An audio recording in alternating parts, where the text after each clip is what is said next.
Live from WTOC, the Southeast News leader. The News Now starts on WTOC Plus. Welcome to the news on WTOC Plus. We start this afternoon with new details after the Glenville fire chief was arrested by the GBI on multiple charges, including child molestation. Arrest records show Dale Barnard was arrested and charged with 2 counts of child molestation, 1 charge of aggravated child molestation, and 1 charge of criminal trespass. Now, according to the GBI, on January 27th, the Glenville Police Department responded to a 911 call from a minor who reported that Barnard entered his home and molested him. The Glenville Police Department and the Tattnall County Sheriff's Office then requested the GBI to investigate child molestation allegations yesterday. The GBI says law enforcement recovered evidence from the home that supports the minor's report. Records show he remains in custody and bond has not yet been set. Well, this is just into our newsroom. A 24-year-old Savannah man has been arrested on charges of attempted kidnapping and stalking in what law enforcement is calling a stranger-on-stranger incident. The Chatham County Sheriff's Office Special Investigations Unit arrested Nathaniel Crawford yesterday evening. Officials say the case is not domestic-related and involves multiple victims. Authorities believe Crawford is a serial stalker whose behavior had been escalating and posed a significant public safety threat. The investigation remains ongoing as deputies work to identify any additional victims. Crawford does have a violent criminal history, including 3 prior aggravated assault convictions. He was released from Coastal State Prison in 2024. Now, the Sheriff's Office is urging women in the community to remain vigilant and aware of their surroundings following this arrest. Crawford's scheduled arraignment is underway right now. It was scheduled to start about 30 minutes ago. We will bring you any updates as they come into our newsroom. Well, the GBI announced they have arrested and charged a Savannah man with exploitation of an elderly person, filing false documents, and theft. 51-year-old Dwayne Ellington Nunnally was arrested in Evans County. Back in August 2025, an Evans County judge filed a report regarding potential elder abuse. As the investigation into the exploitation of an elderly individual progressed, the Evans County Sheriff's Office requested the GBI for help. The investigation led to Nunnally's arrest on the 26th, Monday. He was booked into the Tattnall County Jail, and the GBI is still investigating this case. Well, we have a WTOC update about a crash involving a school bus and pooler that happened Monday morning. According to the crash report narrative, the driver of the school bus was at fault for the collision. The report states the driver of the school bus said he was making a left turn from Pooler Parkway onto Pine Barren Road when the crash happened. The report narrative says the school bus driver told police he thought he could make the turn before the other vehicle involved, which was a Toyota Corolla, was at the intersection, but the school bus driver misjudged the Corolla's speed. While making that left turn, the school bus was hit by the Corolla. Police spoke with a witness who says they didn't see the impact, but said that the Corolla had a green light and the school bus shouldn't have tried to turn. Pooler Police, Fire, and Chatham EMS all responded to the scene where the driver of the Toyota Corolla was stuck in the car. The report narrative confirms the Corolla was lodged under the school bus in a way that didn't allow the door to be open. The driver of the Corolla was eventually taken from the vehicle and transported to a local hospital for treatment.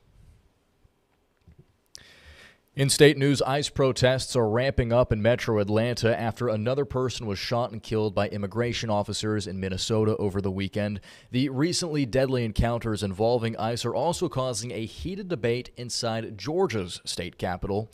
Niamani Watson with our sister station has the story. Drivers honk in support as protesters rally against ICE on an overpass above I-20. We don't want to become the next Minnesota. Co-organizer Christy Lenz with In-Town Women's Resistance is referring to the fatal shooting of Alex Preddy.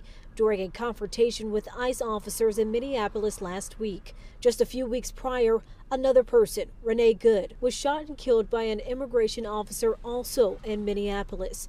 Both incidents caught on camera. Lenz says ICE officers and the Trump administration are abusing constitutional rights. They're killing people, and it's wrong, and they need to stop it, and we want our lawmakers to stand up for us. Thank you, Mr. Speaker.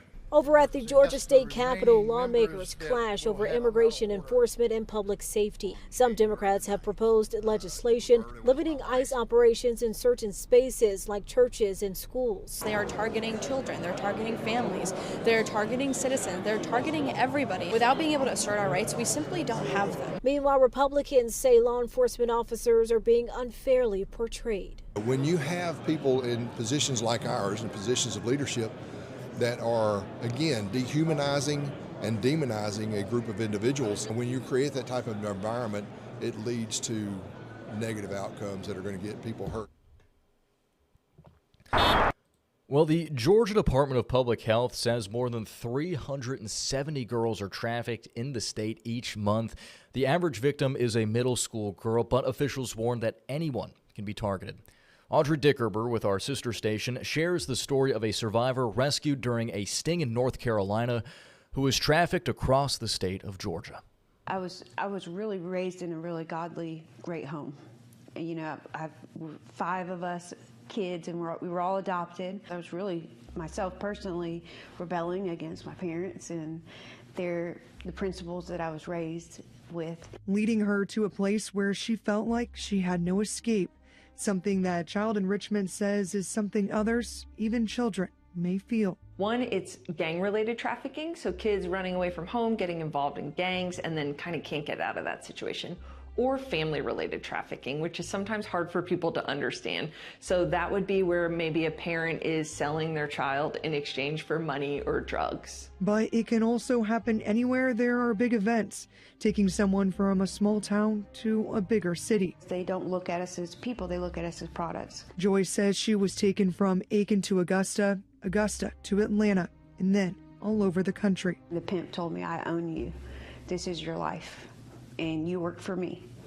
And I just had this thought, like, if this is going to be my life, I don't want to live anymore.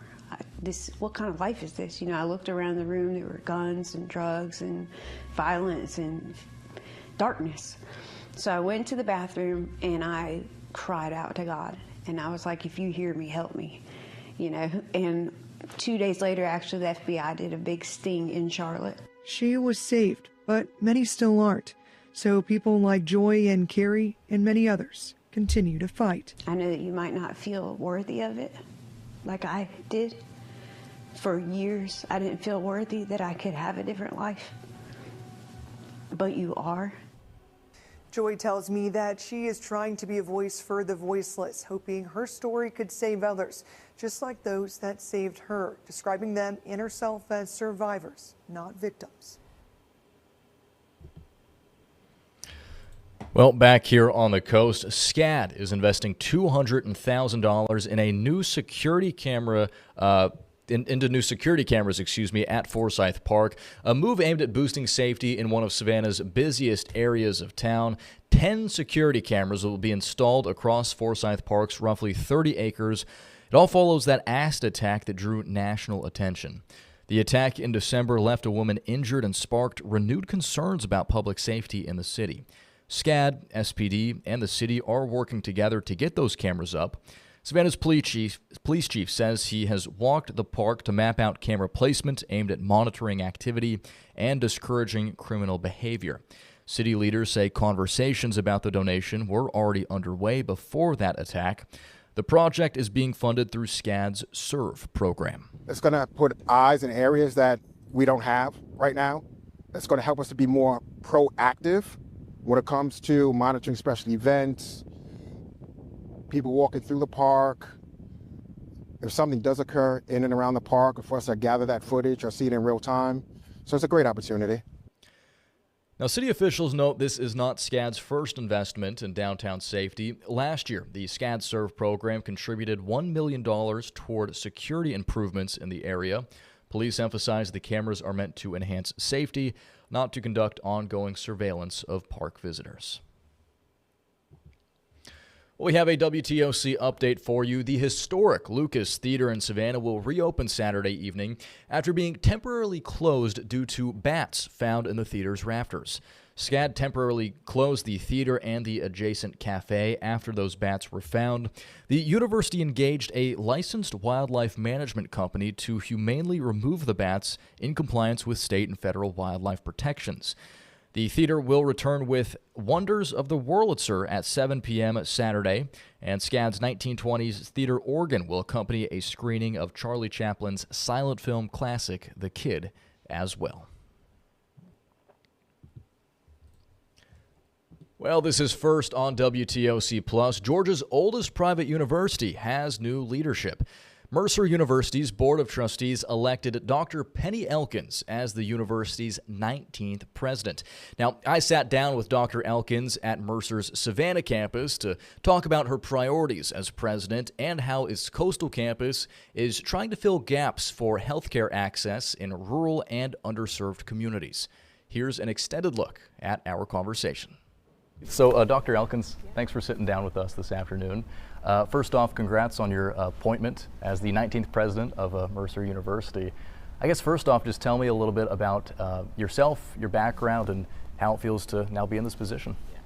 Well, first of all, Jude, it is incredibly humbling to be able to lead the institution that changed the trajectory of my life. I'm a very proud double bear. So we're the Mercer University Bears, and we call ourselves double bears, meaning I have 2 degrees from Mercer. So when I think about what Mercer has done to change my life, I can't imagine the opportunity to try to pay that back, knowing that I can't, so I've just chosen to pay it forward for the students who come before me.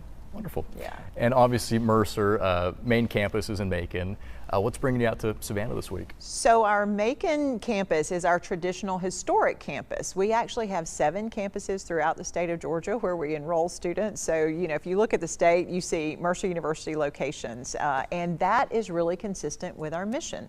Savannah is one of those places. When we started our medical school in the early 80s, shortly thereafter, we started providing sites right here in Savannah. We've been over here over 2 decades to really be able to say, how can we empower the lives of those area students who really want to pursue an education to become a physician, to then serve our mission of providing health care, high quality health care for rural and underserved areas of Georgia.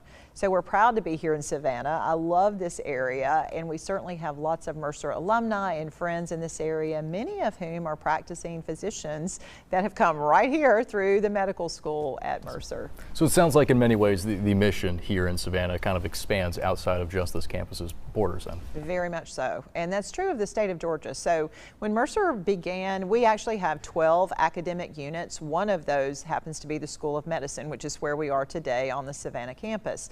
But the reason we began the medical school at Mercer University is because the state came to us and said, we are in dire need of providing high quality doctors for rural and underserved areas of Georgia.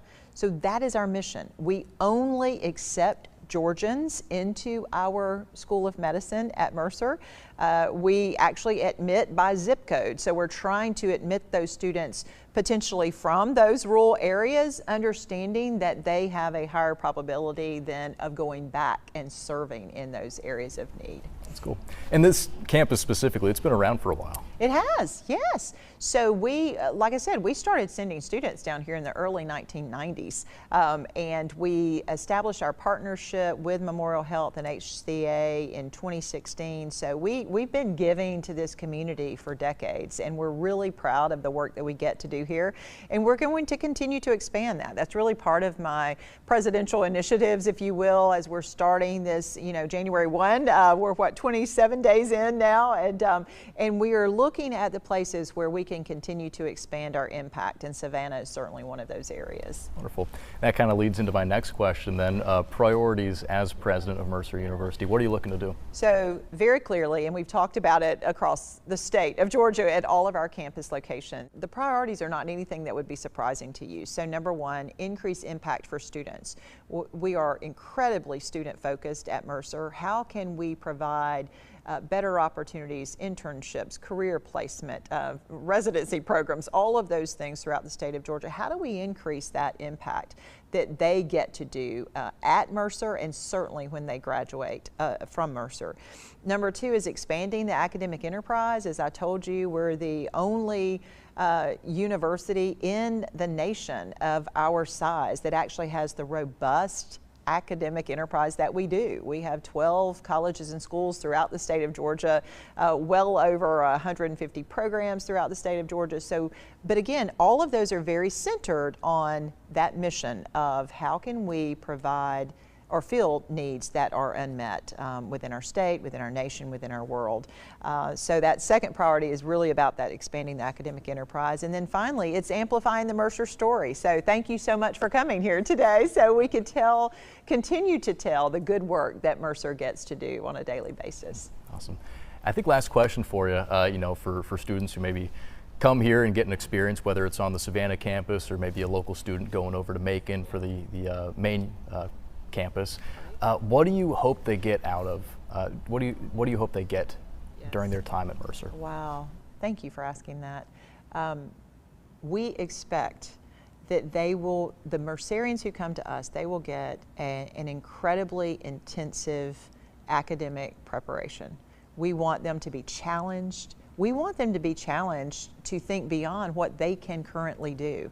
And we sit side by side, knee to knee with our students, very much a student-focused environment and that community of respect where we pour into them, and then we want them to be successful in their respective careers. And they are. I mean, they're incredibly successful. My goodness, I'm a Mercer grad and I am president of the institution. But we also insist that they understand that the world is bigger than just them, and that we expect that they're going to give back to their communities and their world in small and big ways more than they or ever imagined that they could. We have this phrase at Mercer, and it's on banners throughout most of our campuses, that says, at Mercer, everyone majors in changing the world. And that really does, in a very simple way, tell you what our expectation is for our students. All right, and with that, we are going to wrap things up here for the news on WTOC Plus. We'd like to thank you all for making us part of your afternoon. We'll be back in just about 40 minutes for Welcome to Our Community with Dawn Baker. And in the meantime, you can always head on over to our website to get the latest updates at WTOC.com. I'd like to thank you all for watching, and here's Local News Live.